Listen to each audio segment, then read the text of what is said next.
Alfie Kohn's case against competition, conflict, cooperation, and human nature. Alfie Kohn is a prominent voice in the field of education and social psychology, best known for his radical critiques of competition and behaviorist models of motivation. In a talk where he addressed the themes of conflict, competition, and cooperation, Kohn laid out a bold and nuanced perspective that challenges deeply entrenched assumptions in American culture. His argument centers around one idea: competition is not just unnecessary, but inherently destructive. What makes Kohn's position so striking is its divergence not only from mainstream thought but from what many consider a moderate view of competition. In Kohn's view, society tends to promote two main stances on competition: one that wholeheartedly endorses it as healthy and natural, and another that sees it as problematic only when taken too far.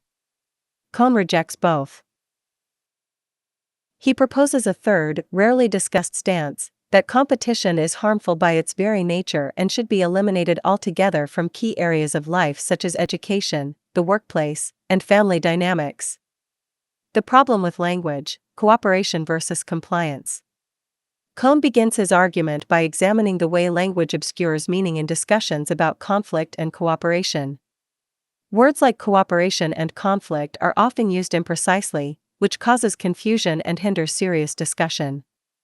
For example, in the American classroom, when students help one another, it is often viewed as cheating rather than cooperation. Meanwhile, when teachers ask students to cooperate, what they really mean is to obey instructions without dissent. According to Kohn, these distortions reflect deeper cultural biases and make it more difficult to have honest conversations about what real cooperation, or real conflict, actually entails. This linguistic muddle, Kohn argues, affects how people perceive not just behaviors but also values. If cooperation is equated with subservience, and conflict is viewed as inherently hostile or undesirable, then people are less likely to explore alternative, more constructive forms of interaction. Kohn suggests that instead of trying to move beyond conflict, we should be asking what kind of conflict we are dealing with: one rooted in competition, or one grounded in cooperation. Constructive conflict versus competitive conflict. Kohn makes a critical distinction between two forms of conflict: cooperative conflict and competitive conflict. Cooperative conflict, according to Kohn, is a productive process where disagreements are expressed with the goal of mutual understanding, education, and growth. In this form, conflict becomes a vehicle for critical thinking and collaboration. Disagreements are aired not to win an argument, but to sharpen ideas and reach better outcomes together. By contrast, competitive conflict is a self-serving form of disagreement, where the primary aim is to defeat others, score points, or assert superiority. Kohn claims that you can often smell the difference between these types of conflict in settings like business meetings or social gatherings. In cooperative conflict, people listen to understand. In competitive conflict, they listen to reply, or worse, to show off. What emerges from this analysis is a defense of conflict, but only under certain conditions. Conflict itself, Kohn argues, is not the issue.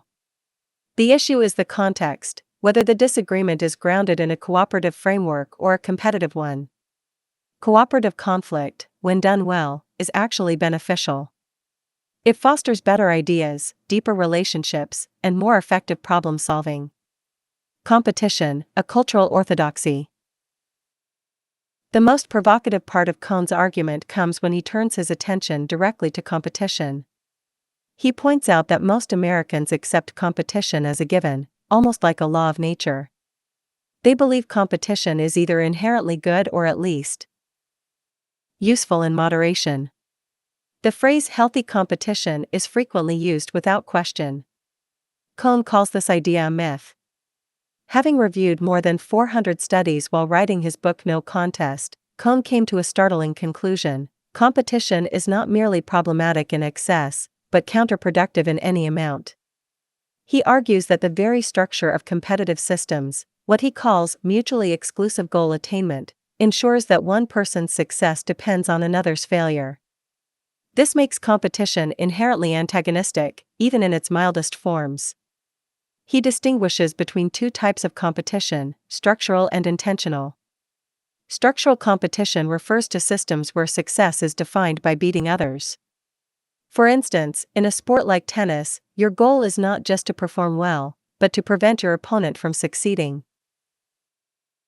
Intentional competition, on the other hand, is a personality trait, a drive to be number one, even when others aren't necessarily trying to compete. Cohn's insight is that structural competition often exists without people realizing it, and intentional competition can exist even in non-competitive contexts. The worst-case scenario, he argues, is when structurally competitive environments force even the most cooperative people to work in ways that undermine others. In these cases, people who simply want to do their best and collaborate are forced to act against their values just to participate. The consequences of competition. Cohn outlines three major areas where competition causes harm: psychological well-being, relationships, and performance. 1. Psychological effects. Cohn argues that competition undermines self-esteem and creates anxiety. When children are raised in environments where their worth is measured against others, they learn to tie their self-image to being better than their peers. This creates a constant state of insecurity. Instead of focusing on learning, growth, or enjoyment, they are consumed with the fear of losing or being judged. Adults experience similar effects in workplaces where being number one is rewarded and collaboration is ignored.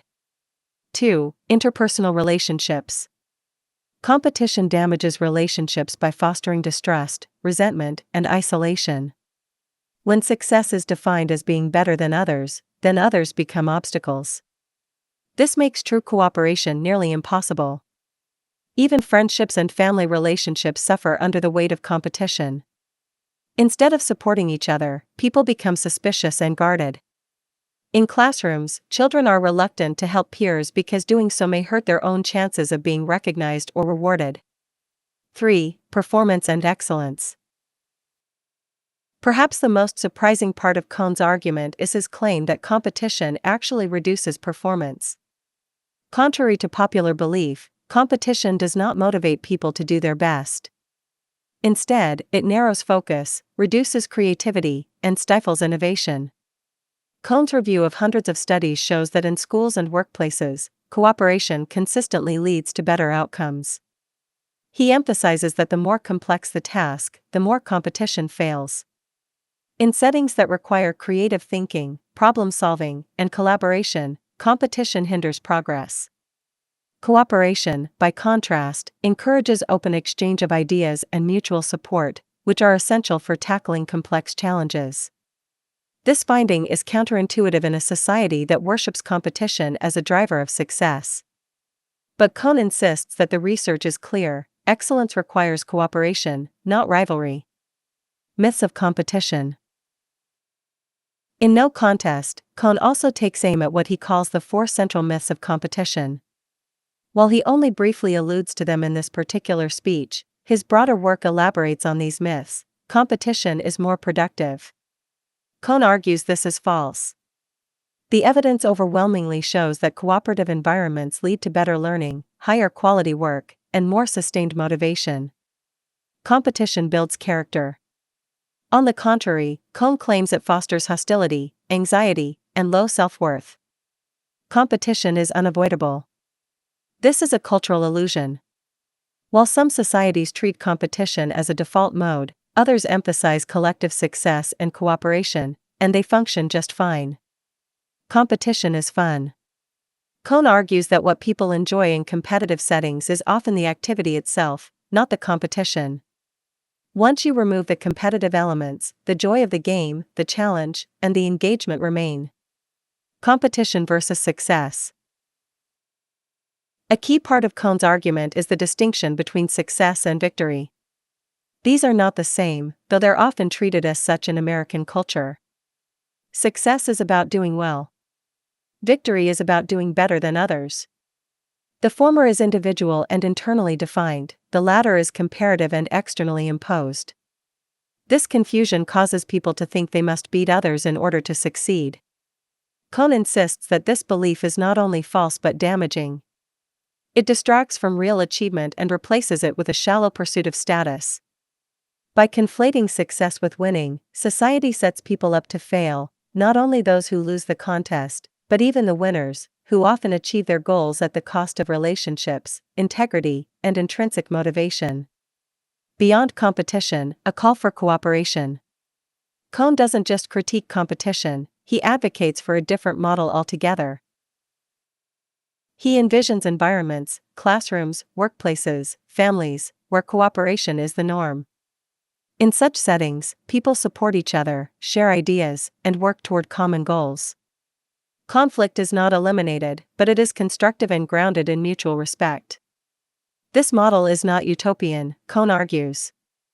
It is supported by a large body of research, especially in education. The work of David and Roger Johnson, among others, has shown that cooperative learning outperforms competitive and individualistic models across virtually every metric.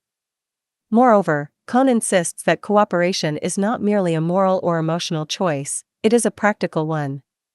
It leads to better outcomes. It is more sustainable.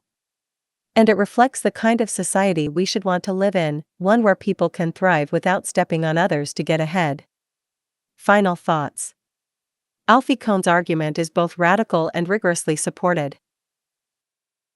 He challenges one of the most cherished beliefs in American culture, that competition is not only natural but necessary. Through analysis, research, and a deep understanding of human behavior, Cohn dismantles this myth and replaces it with a vision of cooperative excellence. His work demands that we rethink the systems we've built, especially in education and work. It calls on us to recognize the hidden costs of competition and to ask whether our obsession with ranking and rivalry is really serving us. To Cohn, the answer is clear: competition is not a necessary evil. It is simply unnecessary. And once we let go of it, we may find that the world works better not when we fight to win, but when we work together to succeed.